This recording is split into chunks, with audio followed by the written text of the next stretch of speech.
Alright, in the last video we talked a little bit about lead generation strategies and where you're going to source these opportunities for properties to potentially flip. So now we're assuming that you've got an opportunity, whether this is through a wholesaler, or you've been talking to an owner directly, or your agent referred someone over to you. Whatever it is, we're just going to talk about how to actually analyze the opportunity. So I'm going to share a very easy calculator in the description below.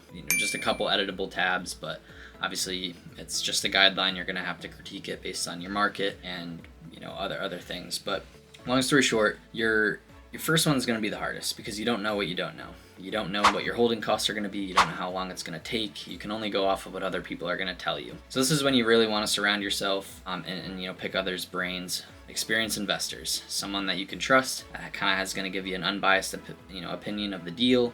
Hey, I see a crack in the foundation. That's something you're going to want to get checked out and talk to your inspector about. So just little things like that. Investors are going to be able to share those things with you and pick the things out that, again, you just don't know at this point.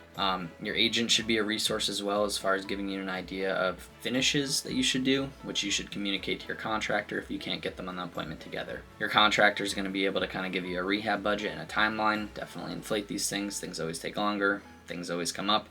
Things are always more expensive. So whether you add a 10% contingency there, whatever makes you feel more comfortable to kind of assess the risk associated with the deal. Other things that you can do, there's a million YouTube videos on underwriting deals. That's something that you can kind of educate yourself on, spend some time, learn a little bit about rehab estimates, so that if your contractor comes back, hey, I see on your quote here the kitchen's going to cost $25,000.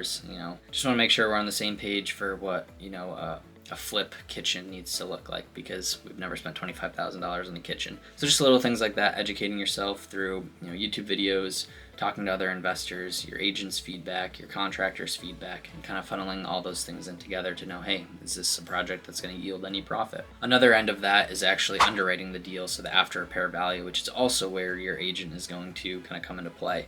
Looking at comparable listings that have sold at not just price points that you obviously want yours to sell at, but with finishes that your contractor is capable of and planning to do, so that not only is your after repair value in line with the finishes that you're going to have in the surrounding properties, but also your contractor is running his budget assuming these finishes as well. So that's pretty much full circle how we analyze the deal. Our quick back of the napkin analysis right now is we only throw renovations into 3 buckets, so light cosmetic and heavy cosmetic, and based on what we've seen, our calculator works really well for 800 square feet to 1600 square feet from all the projects we've taken down, and we do a square foot estimator, so that's that's going to be in the calculator that I'll share as well. Again, you're going to have to critique this, don't just go off this. Every market's going to be a little bit different.